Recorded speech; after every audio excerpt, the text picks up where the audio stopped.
Bismillahirrahmanirrahim. Assalamu alaikum. Dear viewers, today I am going to give you the information about CA, Chartered Accountancy. What is the mechanism of CA, the structure of CA, number of subjects, different colleges, their quality education and their relevant colleges fee structure, and the decisions which you should take during the study of CA. So I will discuss it one by one. So firstly I will discuss about the structure and the number of subjects of CA. तो CA में total 21 subjects होते हैं जो कि 4 stages में divided होते हैं। जो सबसे पहली स्टेज होती है उसे AFC कहते हैं, जो दूसरी स्टेज होती है उसे कैफ कहते हैं, जो तीसरी स्टेज होती है उसे CFAB कहते हैं और जो लास्ट स्टेज होती है उसे MSA कहते हैं। इसमें जो सबसे पहली स्टेज होती है AFC, उसमें टोटल 4 सब्जेक्ट्स होते हैं और जो दूसरी स्टेज होती है कैफ, उसमें टोटल 9 सब्जेक्ट्स होते हैं। जो तीसरी स्टेज होती है CFAB, उसमें टोटल 6 सब्जेक्ट्स होते हैं और जो लास्ट स्टेज होती है MSA, उसमें टोटल 2 सब्जेक्ट्स होते हैं। तो जो सबसे पहली स्टेज होती है AFC, उसके पेपर साल में 4 दफ़ा आप दे सकते हैं, मतलब कि मार्च, जून, सितंबर और दिसंबर में। और जो कैफ होती है उसके पेपर आप साल में 2 दफ़ा दे सकते हैं, मतलब कि मार्च और सितंबर में। तो इस तरह से जो AFC के पेपर 4 होते हैं उनमें एक पेपर के लिए आई कैप की तरफ से 3 अटैम्प्ट्स अलाउ होती हैं। अगर आप 4 में से 3 पेपर उन्हीं 3 अटैम्प्ट्स के अंदर ही पास कर लेते हैं तो फिर जो 4th पेपर होता है उसके लिए आपको 2 एडिशनल अटैम्प्ट्स आई कैप की तरफ से अलाउ होती हैं, तो फिर वो 2 देकर आप वो पेपर पास कर सकते हैं। अगर आप उसमें भी पेपर पास ना कर सकें तो फिर आई कैप आपको डिस्क्वालीफाई कर देता है। और इसी तरह से कैफ में 9 पेपर हैं, उसमें पर पेपर 6 अटैम्प्ट्स होती हैं और उसमें अगर आप 9 में से 7 पेपर उन 6 अटैम्प्ट्स के अंडर पास कर लेते हैं तो फिर जो 2 पेपर होते हैं अगर वो 6 अटैम्प्ट से भी पास ना हो तो फिर आई कैप उनके लिए 2-2 पर सब्जेक्ट एडिशनल अटैम्प्ट्स दे देता है। तो इस तरह से वो आपको डिस्क्वालीफाई से बचने के लिए आपको चांस देता है आई कैप। तो इस तरह से टोटल CA में मतलब 21 जो सब्जेक्ट्स हैं उनका बेसिकली इस तरह से स्ट्रक्चर है और इस तरह से सीक्वेंस है। अब बात ये होती है कि CA बेसिकली कहाँ से होता है। आप देखते होंगे जो प्रोफेशनल क्वालिफिकेशंस होती हैं डिफरेंट यूनिवर्सिटीज़ वगैरह से होती हैं या फिर प्राइवेट कॉलेजेस से होती हैं।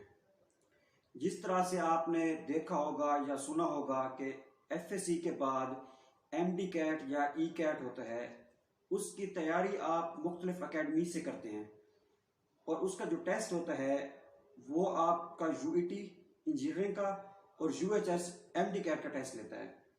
और उनको इस चीज़ से गर्ज नहीं होती कि आपने घर बैठकर तैयारी की है या फिर किसी एकेडमी से की है। बिल्कुल इसी तरह से CA में भी ऐसे ही है। आप तैयारी चाहे जहाँ से भी करें, यूट्यूब वीडियो लेक्चर से या घर बैठकर या फिर डिफरेंट एकेडमी से, आई कैप में आपको बेसिकली रजिस्ट्रेशन कराना होती है और आपको पेपर्स देना होते हैं। और आई कैप में आप एक अटेम्प्ट में मिनिमम 1 और मैक्सिमम 5 पेपर दे सकते हैं, 6 अलाउ नहीं होते। तो अब ये होता है कि हम एडमिशन किस एकेडमी से लें।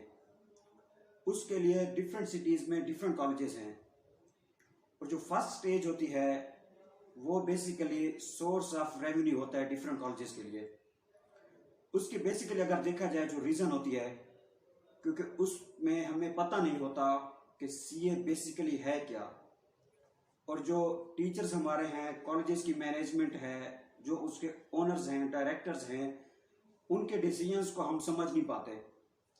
और मैनेजमेंट में बैठे जो लोग होते हैं वो हमें एक ही दिन में CFO चीफ फाइनेंशियल ऑफिसर बना देते हैं या फिर इवन हमारी अपनी फर्म ही खड़ी कर देते हैं कि आप फर्म के ओनर होंगे और आप लाखों कमाएंगे और इस तरह से। तो बेसिकली मैं तो यही कहूँगा, अगर आप CA में एडमिशन लेना चाहते हैं तो आप किसी स्टूडेंट फेलो से जो आपका जानने वाला हो, कोई रिलेटिव हो, कोई दोस्त हो, उससे आप इंफॉर्मेशन लें।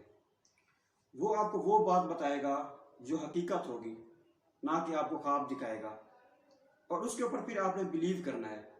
क्योंकि मोस्टली ये होता है कि जो हमें हकीकत बयान करता है हम ये समझते हैं कि शायद ये इंसान चाहता ही नहीं है कि मैं सीए करूं। तो इसलिए मेरे ख्याल से हकीकत को जानने के लिए स्टूडेंट्स ही आपके लिए बेस्ट ऑप्शंस हैं।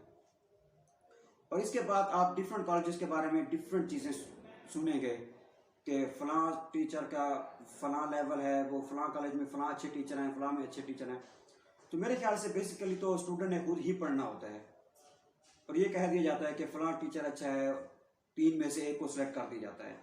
मेरे ख्याल से ऐसा नहीं करना चाहिए। हर स्टूडेंट की एक अपना लेवल होता है कि वो बात को कितना पिक कर सकता है, कितना एफर्ट लगाता है, और हर टीचर का डिफरेंट मेथड होता है। किसी एक पॉइंट ऑफ व्यू से अगर एक अच्छा टीचर है तो किसी दूसरे पॉइंट ऑफ व्यू से कोई और टीचर भी अच्छा होगा। तो इसके अलावा आपको अपना जो बजट होता है उसको देखते हुए भी और क्वालिटी एजुकेशन दोनों को देखते हुए आपको बेस्ट डिसीजन लेना है कि किस कॉलेज में आपको एडमिशन लेना चाहिए। क्योंकि जो फर्स्ट स्टेज होती है वो इसलिए मैंने कहा है कि कॉलेजेस के लिए सोर्स ऑफ रेवेन्यू होता है, क्योंकि उसमें बच्चे बहुत मासूम होते हैं, उनको इस फील्ड का अंदाजा नहीं होता। और फिर जब फर्स्ट स्टेप के फर्स्ट स्टेज के आप पेपर दे देते हैं तो इवन पेपर से पहले ही कॉलेजेस वाले आपको ग्रैब करते हैं कि आप पेपर से पहले ही नेक्स्ट अटेम्प्ट में एडमिशन ले लें, वरना आपका ये बैच क्लोज हो जाएगा और आपको अच्छे टीचर्स नहीं मिल सकेंगे। मेरे ख्याल से आपको इस तरह की टेंशन नहीं लेनी चाहिए। उनका बेसिकली मकसद होता है कॉलेजेस को चलाना, और आपका एडमिशन किसी भी टीचर के पास किसी भी टाइम मिल सकता है अगर आप कॉम्पिटेंट हूँ और अगर आपको डीलिंग करने का तरीका आता हो। अंधाधुंध अगर आप किसी की बात पे बिल्कुल ही बिलीव कर लेंगे तो वो आपको ये नहीं समझेगा कि इसने मेरे ऊपर बिलीव किया है, वो दिल में यही सोचेगा कि देखो कितना बड़ा बेवकूफ़ है। इसलिए ज़िंदगी में आप बेशक अपने सीनियर से डिस्कशन करें, उनसे मशवरा लें, लेकिन एक्सेप्ट वही मशवरा करें जो आपको अच्छा लगे। ज़रूरी नहीं है कि आपकी हर बात ठीक है और दूसरे की हर बात गलत है। आपकी कभी गलत भी हो सकती है और कभी दूसरे की गलत भी हो सकती है। तो कॉलेजेस के मैनेजमेंट पे 100% ये नहीं कि आप बिल्कुल ही बिलीव कर लें कि जैसा वो कह रहे हैं बिल्कुल वैसा ही है। अच्छे टीचर्स हर जगह हैं, बस बेसिकली आपका माइंड होता है, उसको तैयार करना होता है कि आपने किस लेवल तक उस बात को पिक करना है। तो जब सीए में एडमिशन लेने जाएं तो कुछ उसकी इंफॉर्मेशन कलेक्ट करके जाएं कि रेंज बेसिकली क्या चल रही है, इसका फीस स्ट्रक्चर कितना है। क्योंकि फर्स्ट स्टेज में बहुत केयरफुल होना पड़ता है क्योंकि उसमें कुछ पता नहीं होता। जब आप सेकंड स्टेज कैफ में आते हैं तो आपको पता चल गया होता है कि क्या सिचुएशंस है और किस तरह से ये सारा सिस्टम है। तो इसलिए सीए में एडमिशन लेने से पहले इंफॉर्मेशन कलेक्ट करें और एक्टिव होकर रहें, वरना आप लोग ऐसे यूज़ करते रहेंगे और वो अपनी मर्जी का आपसे फ़ी वगैरह निकलवा लेंगे। तो इसलिए जो डिफरेंट रेंजेस हैं डिफरेंट कॉलेजेस में, उसमें यह है कि आमतौर पर ये कहा जाता है कि ये बस टॉप का कॉलेज है और यहाँ पर टॉप के टीचर्स हैं। तो ये ज़रूरी नहीं होता। किसी एक कॉलेज में एक अच्छा टीचर हो सकता है तो किसी दूसरे में दूसरा भी हो सकता है। और यहाँ पर मर्जी है, आपको जो टीचर जिस सब्जेक्ट के लिए फेवरेबल लगता है आप वो सब्जेक्ट उस टीचर के पास उस कॉलेज में पढ़ लें, कोई और सब्जेक्ट किसी और कॉलेज में पढ़ लें। तो यहाँ पर मैं आपको स्पेसिफिक तो नहीं कहूँगा कि फलां कॉलेज में इतनी फ़ी है, लेकिन आपको मैं रेंज बता सकता हूँ कि नॉर्मली जो रेंज होती है वो 15,000 से 25-30 तक भी होती है पर सब्जेक्ट। तो उसमें यह है कि अब क्योंकि वक्त के साथ साथ जिस तरह से इन्फ्लेशन का रेट बढ़ रहा है, महंगाई हो रही है, तो कॉलेजेस के फीस स्ट्रक्चर भी आहिस्ता आहिस्ता बढ़ रही है। क्योंकि बेसिकली अगर देखा जाए तो हमारी बिजनेस कम्युनिटी ही है जिसके आगे हमारे प्राइम मिनिस्टर ने भी खुद को सरेंडर किया हुआ है। क्योंकि जो हमारी बिजनेस कम्युनिटी है वो सिर्फ पैसे निकलवाना जानती है, टैक्स देना नहीं जानती। और वो बिल्कुल ही बिजनेस ही वो समझते हैं। कभी ये ना समझना कि ये हमारे टीचर्स हैं तो इस तरह से ये हमारे ऊपर रहम करेंगे, कभी भी ऐसा नहीं होना। आपको कोई 1% भी फायदा नहीं करता जब तक आप उसके लिए 2% आउटपुट नहीं देते।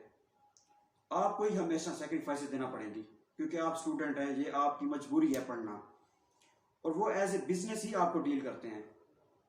और बात के साथ साथ अगर देखा जाए तो जिन टीचर्स का एक समझा जाता है कि ये बहुत रहम दिल हैं और इस तरह से, तो उन्होंने फिर इस चीज़ को इस तरह से कवर किया है कि वो अब ये कहते हैं कि हम मैनेजमेंट का हिस्सा ही नहीं है, ताकि कोई स्टूडेंट हमारे पास ही ना आए कि यार फी कम कर दें इस तरह से।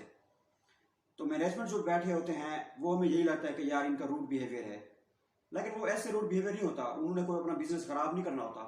बेसिकली उनको पीछे से अलाउ होता है कि आपने इस रेंज से कम नहीं आना। तो इसलिए आप ये समझें कि आप सिर्फ अकेले ही हैं।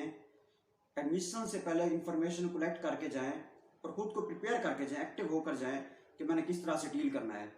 आपके पास इनफ इंफॉर्मेशन होनी चाहिए कि आप उनको अच्छे तरह से डील कर सकें, ना कि वो ये समझे कि यार कोई पता नहीं दीवार से पेंडू आ गया है। और इस तरह से कोशिश करें कि आप किसी सीए वाले लड़के को साथ लेकर जाएं जिसके पास इंफॉर्मेशन और उसे पता हो कि फलां बंदा किस तरह से डील करता है, ताकि वो उसके साथ वैसे ही डील करे। तो इस तरह से आप मतलब कि फीस स्ट्रक्चर इनके बढ़ते जा रहे हैं, लेकिन रेंज बेसिकली यही होती है जो मैंने आपको बताई है। तो डिफरेंट स्टेजेस की डिफरेंट होती है। हाँ, कुछ कॉलेजेस ऐसे हैं जो स्टूडेंट के ज़्यादा सोचते हैं, मतलब वो ये समझते हैं कि यार सपोज हमें अगर प्रॉफिट जितना होना था अगर उससे थोड़ा कम हो जाएगा तो कोई मसला नहीं है। तो वो स्टूडेंट के स्टेक्स को अपने पर्सनल स्टेक्स से ज़्यादा समझते हैं, ज़्यादा वैल्यू देते हैं, और वो क्वालिटी एजुकेशन भी प्रोवाइड करते हैं और साथ साथ फी भी थोड़ी कम रखते हैं ताकि स्टूडेंट का भी और पेरेंट्स का भी फ़ायदा हो सके। तो मेरी तरफ से यही सजेशन है कि ऐसे टीचर्स और ऐसे कॉलेजेस जो आपको अच्छी एजुकेशन भी देते हैं और साथ उनका फीस स्ट्रक्चर भी कम है, तो मेरे ख्याल से आपको उनको सेलेक्ट करना चाहिए, ना कि दूसरे जो कि आपकी एजुकेशन को एक एजुकेशन नहीं बल्कि अपना बिजनेस समझते हैं। तो बेसिकली मैंने आज की वीडियो में सीए से रिलेटेड इंफॉर्मेशन, डिफरेंट कॉलेजेस, उनका फीस स्ट्रक्चर, सीए के नंबर ऑफ सब्जेक्ट्स, उसका मैकेनिज्म, कितनी अटेम्प्ट्स पर सब्जेक्ट हैं और एक साल में कब कब पेपर आप दे सकते हैं, तो ये सारी इंफॉर्मेशन देनी थी। इसके अलावा हमारी वीडियो को देखने के लिए आपका बहुत बहुत शुक्रिया एंड अल्लाह हाफिज़।